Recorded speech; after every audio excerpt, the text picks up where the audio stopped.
सत श्री अकाल दोस्तों, क्लिक स्टार्ट ਤੁਹਾਡਾ ਬਹੁਤ-ਬਹੁਤ ਸਵਾਗਤ ਹੈ।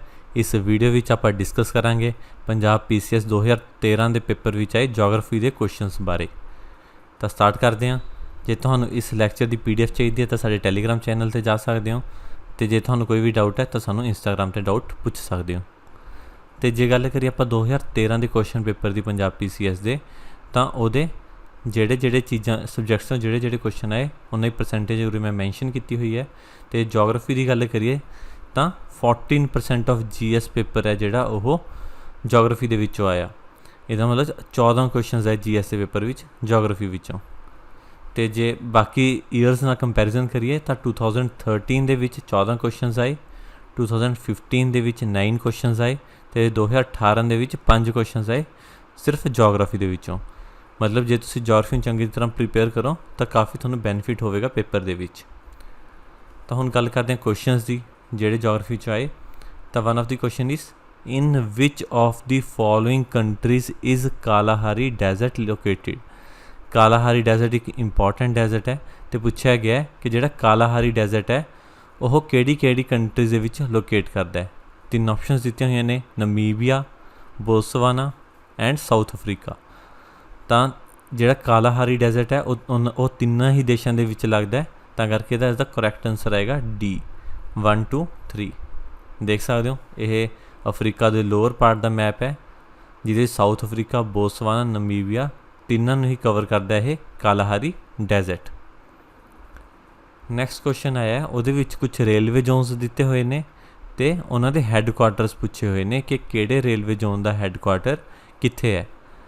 ਤਾਂ ਮੈਂ ਤੁਹਾਨੂੰ ਦੱਸ ਦੇਵਾਂ ਕਿ ਆਪਣੇ ਇੰਡੀਆ ਦੇ ਵਿੱਚ 16 ਜ਼ੋਨਸ ਦੇ ਵਿੱਚ ਰੇਲਵੇ ਨੂੰ ਡਿਵਾਈਡ ਕੀਤਾ ਹੋਇਆ ਹੈ, ਅਤੇ ਉਹਨਾਂ 16 ਦੇ ਹੈੱਡਕੁਆਟਰਸ ਮੈਂ ਮੈਂਸ਼ਨ ਕੀਤੇ ਹੋਏ ਨੇ, ਤੁਸੀਂ PDF ਵਿੱਚੋਂ ਦੇਖ ਸਕੋਗੇ।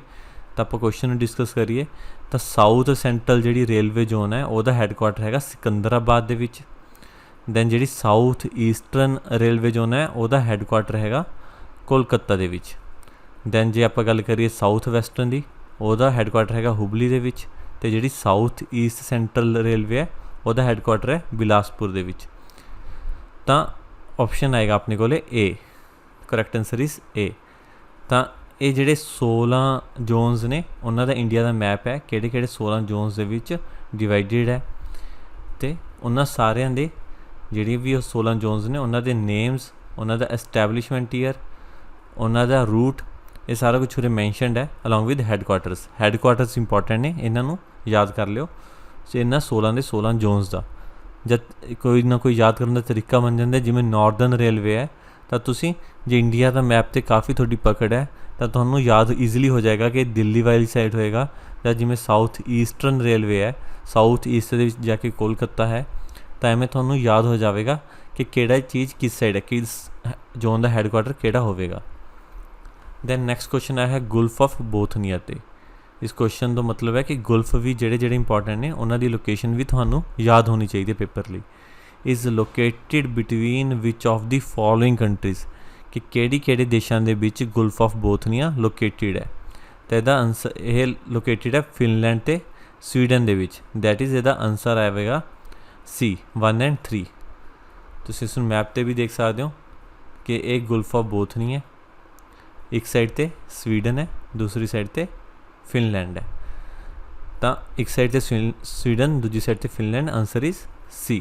ਤਾਂ ਨੈਕਸਟ ਕੁਐਸਚਨ ਆਇਆ ਹੈ which one of the following pairs of countries fought wars over a region called Ogaden. ਜਿਹੜਾ ਰੀਜਨ ਹੈ ਓਗੇਡਨ ਦਾ, ਇਹਨਾਂ ਵਿੱਚ ਕਿਹੜੇ ਦੇਸ਼ਾਂ ਦੇ ਵਿੱਚ ਲੜਾਈ ਹੋਈ। ਤਾਂ ਇਹਦਾ ਆਨਸਰ ਹੈ ਇਥੋਪੀਆ ਅਤੇ ਸੋਮਾਲੀਆ। ਇਥੋਪੀਆ ਅਤੇ ਸੋਮਾਲੀਅਨ ਵਾਰ ਹੋਈ ਸੀ ਇਹਨਾਂ ਦੀ ਆਪਸ ਦੇ ਵਿੱਚ to cover the capture the reason of ਓਗੇਡਨ। ਤਾਂ ਜੇ ਓਗੇਡਨ ਰੀਜਨ ਦੇਖਿਆ ਜਾਵੇ ਜਿਹੜਾ ਇਹ ਇਥੋਪੀਆ ਕੰਟਰੋਲਡ ਹੈਗਾ, ਇਹ ਸੋਮਾਲੀ ਰੀਜਨ ਹੈ। ਦੈਨ ਨੈਕਸਟ ਕੁਐਸਚਨ ਆਇਆ ਹੈ ਔਨ ਦੀ ਵੈਲੀਜ਼। ਇਹਦੇ ਵਿੱਚ ਕੁਐਸਚਨ ਦੇ ਵਿੱਚ ਤੁਹਾਨੂੰ ਕੁਛ ਵੈਲੀਜ਼ ਦਿੱਤੀਆਂ ਹੋਈਆਂ ਅਤੇ ਪੁੱਛਿਆ ਹੈ ਕਿ ਕਿਹੜੀ ਸਟੇਟ ਦੇ ਵਿੱਚ ਲੋਕੇਟਿਡ ਨੇ। ਤਾਂ ਪਹਿਲੇ ਨੰਬਰ 'ਤੇ ਜਿਵੇਂ ਦਿੱਤਾ ਹੋਇਆ ਜੋਹਰ ਵੈਲੀ, ਤਾਂ ਜੋਹਰ ਵੈਲੀ ਉੱਤਰਾਖੰਡ ਦੇ ਵਿੱਚ ਹੈ। ਦੈਨ ਡੂਜੂਕੋ ਵੈਲੀ, ਇਹ ਹੈਗੀ ਹੈ ਨਾਗਾਲੈਂਡ ਦੇ ਵਿੱਚ। ਦੈਨ ਦੇਰ ਇਜ਼ ਨੁਬਰਾ ਵੈਲੀ, ਇਹ ਅੱਜ ਦੇ ਪ੍ਰੈਜ਼ੈਂਟ ਲੱਦਾਖ ਦੇ ਵਿੱਚ ਹੈ, ਬਟ ਪੇਪਰ ਦੇ ਟਾਈਮ ਇਹ ਜੰਮੂ ਕਸ਼ਮੀਰ ਦਾ ਪਾਰਟ ਸੀ। Then there is Parvati valley which is in Himachal Pradesh. तो इसका करेक्ट आंसर आएगा सी, A1 B4 C3 D2। ਤਾਂ ਦੇਖੋ ਇੰਡੀਆ ਦੇ ਵਿੱਚ ਤਾਂ ਸੈਂਕੜੇ ਵੈਲੀਜ਼ ਨੇ, ਬਟ ਤੁਹਾਨੂੰ ਸਾਰੀਆਂ ਯਾਦ ਰੱਖਣ ਦੀ ਜ਼ਰੂਰਤ ਨਹੀਂ। ਜੇ ਸਿਰਫ ਤੁਸੀਂ ਇੰਪੋਰਟੈਂਟ ਵੈਲੀਜ਼ ਯਾਦ ਰੱਖ ਲਓ ਤਾਂ ਇਹੋ ਜਿਹਾ ਕੁਐਸਚਨ ਅਟੈਂਪਟ ਹੋ ਜਾਂਦਾ। ਤਾਂ ਮੈਂ ਕੁਝ ਇੰਪੋਰਟੈਂਟ ਵੈਲੀਜ਼ ਮੈਂਸ਼ਨ ਕੀਤੀਆਂ ਹੋਈਆਂ ਨੇ ਇਹਨਾਂ 2 ਸਲਾਈਡਸ ਦੇ ਵਿੱਚ, ਜਿਨ੍ਹਾਂ ਨੂੰ ਤੁਸੀਂ ਯਾਦ ਰੱਖ ਸਕਦੇ ਹੋ, ਲਾਈਕ ਕਸ਼ਮੀਰ ਵੈਲੀ J&K, ਡਜੂਕੋ ਵੈਲੀ ਨਾਗਾਲੈਂਡ। ਤਾਂ ਐਵੇਂ ਕੁਝ ਇੰਪੋਰਟੈਂਟ ਵੈਲੀਜ਼ ਨੇ, ਇਹਨਾਂ ਨੂੰ ਯਾਦ ਰੱਖ ਲਓਗੇ ਤਾਂ ਮੋਸਟ ਪ੍ਰੋਬੇਬਲੀ ਤੁਹਾਡਾ ਕੁਐਸਚਨ ਹੋ ਜਾਵੇਗਾ ਅਟੈਂਪਟ।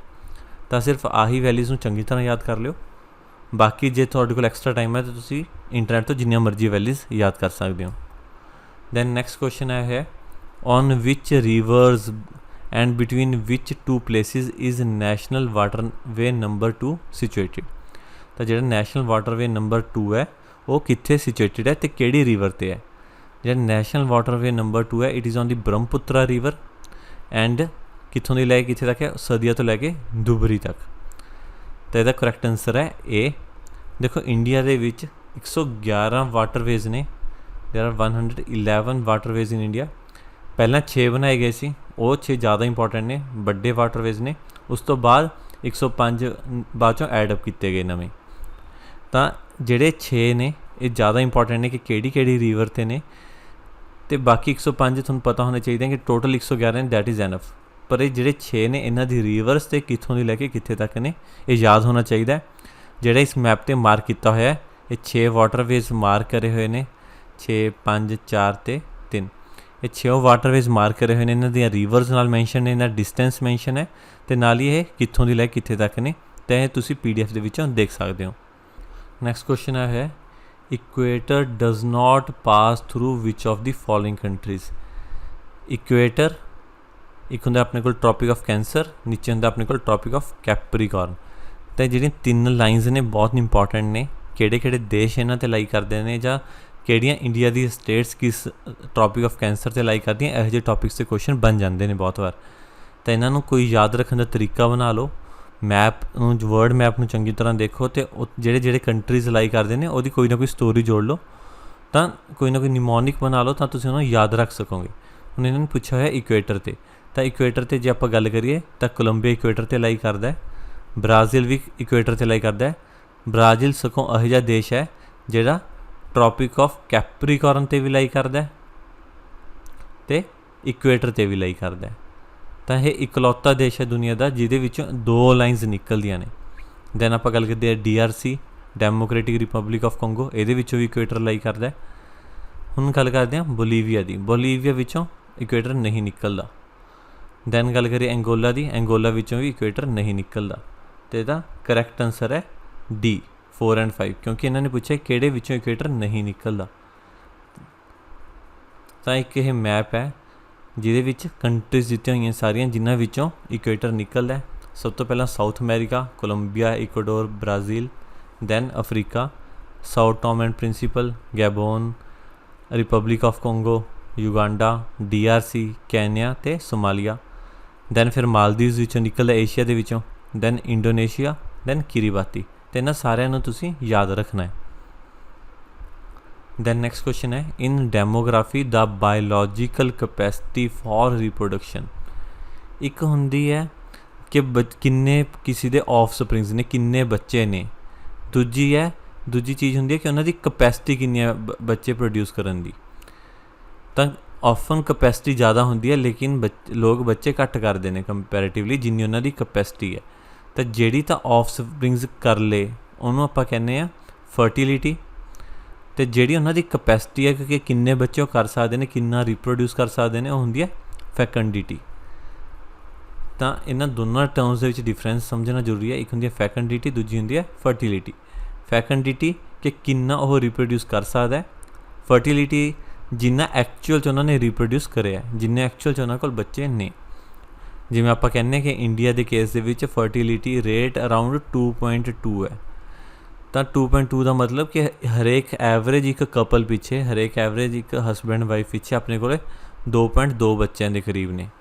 ਪਰ ਐਕਚੁਅਲ 'ਚ ਉਹ ਜੇ ਚਾਹਣ ਤਾਂ ਬਹੁਤ ਜ਼ਿਆਦਾ ਬੱਚੇ ਪ੍ਰੋਡਿਊਸ ਕਰ ਸਕਦੇ ਨੇ, ਤਾਂ ਕਰਕੇ ਉਹ ਚੀਜ਼ ਹੁੰਦੀ ਹੈ ਫੈਕੰਡਿਟੀ। ਤਾਂ ਇਹੀ ਕੁਐਸਚਨ ਦੇ ਪੁੱਛਿਆ ਗਿਆ ਸੀ ਕਿ ਬਾਇਓਲੋਜੀਕਲ ਕਪੈਸਿਟੀ ਨੂੰ ਆਪਾਂ ਕੀ ਕਹਿੰਦੇ ਹਾਂ, that is fecundity D. Next question है which of the following separates the Asiatic Turkey from the European Turkey.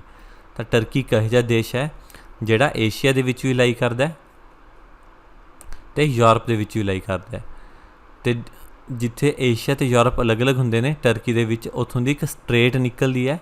तो स्ट्रेट का नाम पूछा है कि किहड़ी स्ट्रेट है, तो स्ट्रेट है बॉस्पोरस स्ट्रेट। ਜਿਹੜੀਆਂ बाकी 3 स्टेट्स ਦਿੱਤੀਆਂ ਹੋਈਆਂ बैरिंग स्टेट, मलक्का स्टेट ਤੇ स्टेट ऑफ गिब्राल्टर, ये तीनों भी पढ़नियां ने, इंपॉर्टेंट स्टेट्स ने ਤੇ काफ़ी चीज़ां करके ये काफ़ी इंपॉर्टेंट ने ते पेपर विच पुछियां जा सकदियां ने। हुण गल करदे हां टर्की दी। आ टर्की दा यूरोपियन पार्ट है, ये इधरली साइड टर्की दा एशियन पार्ट है। तो जिहड़ा इन्हां दे विच है दैट इज़ बॉस्पोरस स्ट्रेट, उत्ते ब्लैक सी है ते नीचे सी ऑफ मरमरा। तो इन्हां दे विच एक रिवर बहंदी है, एक स्ट्रेट है that is Bosporus straight. River नहीं सॉरी, ये स्ट्रेट है। दैन नेक्स्ट क्वेश्चन आया है India is divided into how many postal index number reasons, कि इंडिया किन्ने पोस्टल इंडैक्स नंबर रीजन दे विच डिवाइडेड है।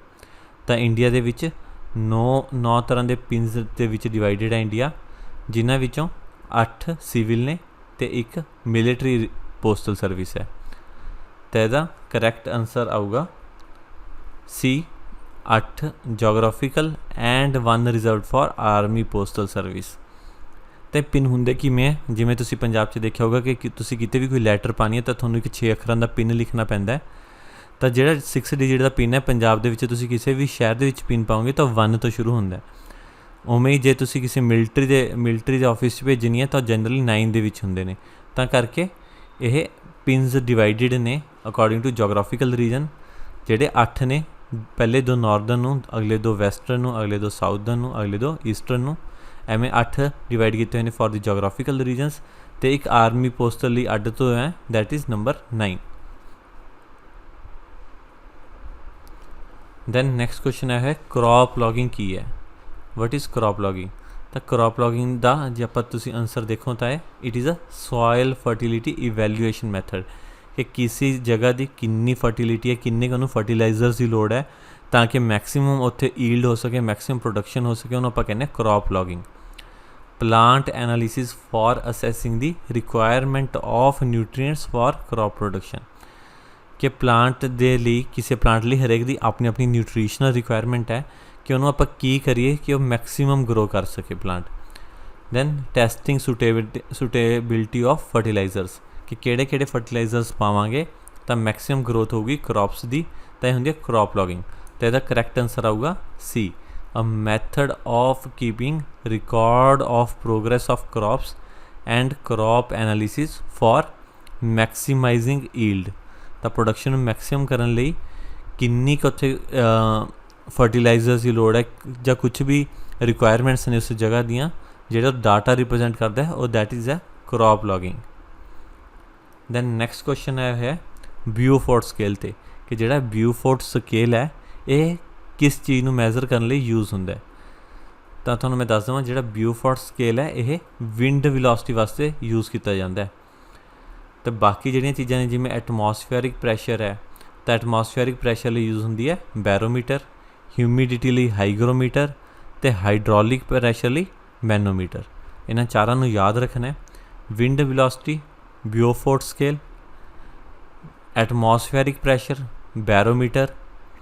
ये तुसी 7वीं 8वीं दे साइंस दे विच भी पढ़िया होना एटमोसफेयरिक प्रैशर। दैन ह्यूमिडिटी, के वातावरण विच नमी किन्नी है उहदे लई जिहड़ा इंस्ट्रूमेंट हुंदा यूज़ वो हुंदा हाईग्रोमीटर।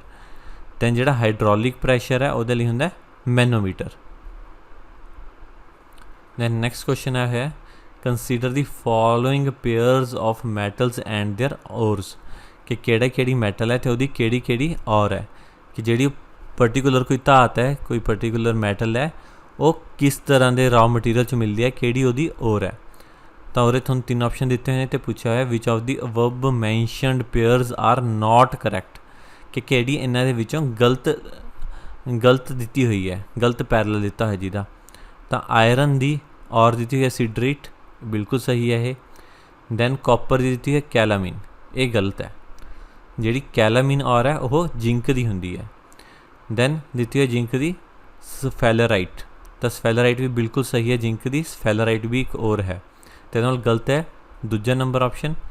ਤਾਂ ਇਹਦਾ ਆਨਸਰ ਆਊਗਾ ਬੀ, ਓਨਲੀ 2। ਤਾਂ ਮੈਂ ਤੁਹਾਨੂੰ ਉਰੇ ਸਾਰੀਆਂ ਇੰਪੋਰਟੈਂਟ ਓਰਸ ਦੱਸ ਦੇਣਾ ਜਿਹੜੀਆਂ ਧਾਤਾਂ ਦੀਆਂ ਪੁੱਛੀਆਂ ਹੋਈਆਂ ਨੇ। ਜੇ ਆਪਾਂ ਆਇਰਨ ਦੀ ਗੱਲ ਕਰੀਏ ਤਾਂ ਆਇਰਨ ਦੀਆਂ ਮੇਨ 4 ਓਰਸ ਨੇ। 1 ਇਜ਼ ਹੈਮੇਟਾਈਟ, Fe2O3। ਜਿਹੜੇ ਫਾਰਮੂਲੇ ਨੇ ਇਹ ਤੁਹਾਡੇ ਸਾਇੰਸ ਦੇ ਪੇਪਰ ਦੇ ਕੰਟੈਕਸਟ ਵਿੱਚ ਇੰਪੋਰਟੈਂਟ ਨੇ, ਤਾਂ ਕਰਕੇ ਇਹਨਾਂ ਨੂੰ ਵੀ ਨਾਲ ਧਿਆਨ ਵਿੱਚ ਰੱਖ ਲਿਓ। Then there is magnetite, Fe3O4। ਤਾਂ ਇਹਨਾਂ ਦੇ ਵਿੱਚ ਇੱਕ ਆਇਰਨ ਅਤੇ ਇੱਕ ਆਕਸੀਜਨ ਦਾ ਫਰਕ ਪੈ ਜਾਂਦਾ ਹੈਮੇਟਾਈਟ ਅਤੇ ਮੈਗਨੇਟਾਈਟ ਦੇ ਵਿੱਚ। ਦੈਨ ਦੇਰ ਇਜ਼ ਲਿਮੋਨਾਈਟ, ਜਾਂ ਫਿਰ ਉਹਨੂੰ ਕਹਿੰਦੇ ਆ ਬੋਗ ਆਇਰਨ ਔਰ। ਤਾਂ ਇਹਦੇ ਵਿੱਚ ਹੁੰਦਾ 2Fe2O3.3 ਵਾਟਰ, ਮਤਲਬ ਇਹਦੇ ਵਿੱਚ ਪਾਣੀ ਵੀ, ਇਹਦੇ ਵਿੱਚ ਹਾਈਡਰਸ ਹੁੰਦੀ ਹੈ ਇਹ। Then siderite, FeCO3। ਉਸ ਤੋਂ ਇਲਾਵਾ ਜਿੰਕ ਦੀਆਂ ਜੇ ਆਪਾਂ ਗੱਲ ਕਰੀਏ, ਸਫੈਲਰਾਈਟ ਸਭ ਤੋਂ ਇੰਪੋਰਟੈਂਟ ਔਰ ਹੈ ਜਿੰਕ ਦੀ, ਜਿੰਕ ਸਲਫਾਈਡ ਤੋਂ ਬਣੀ ਹੁੰਦੀ ਹੈ। ਸਮਿਥਸੋਨਾਈਟ ਔਰ ਕੈਲੇਮੀਨ, ਜਿੰਕ ਕਾਰਬੋਨੇਟ ਦੀ। Then hemimorphite, zinc silicate. Then wurtzite, another zinc sulphide. Zinc sulphide ਦੀ ਕੋਈ ਹੋਰ ਫਾਰਮ ਹੈ ਜਿਹੜੀ ਥੋੜ੍ਹੀ ਘੱਟ ਪਿਓਰ ਹੁੰਦੀ ਹੈ ਸਫੈਲਰਾਈਟ ਨਾਲੋਂ, ਦੈਟ ਇਜ਼ ਵੁਡਜਾਈਟ। ਉਹ ਤੋਂ ਵੀ ਆਪਾਂ ਜਿੰਕ ਪ੍ਰੋਡਿਊਸ ਕਰਦੇ ਹਾਂ। ਦੈਨ ਗੱਲ ਕਰਦੇ ਹਾਂ ਕਾਪਰ ਦੀ, ਤਾਂ ਕਾਪਰ ਦੀਆਂ ਵੀ 4 ਓਰਸ ਇੰਪੋਰਟੈਂਟ ਨੇ। Chalcopyrite, CuFeS2। Chalcocite, Cu2S, copper Cu2S। Then covellite, CuS, copper sulphide. Then bornite, Cu5FeS4। ਤਾਂ ਇੰਪੋਰਟੈਂਟ ਓਰਸ ਨੇ ਕੁਛ 3 ਇੰਪੋਰਟੈਂਟ ਮੈਟਲਸ ਦੀਆਂ, ਅਤੇ ਇਹਨਾਂ ਨੂੰ ਤੁਸੀਂ ਉਰੋਂ ਯਾਦ ਕਰ ਸਕਦੇ ਹੋ। ਧੰਨਵਾਦ ਦੋਸਤੋ।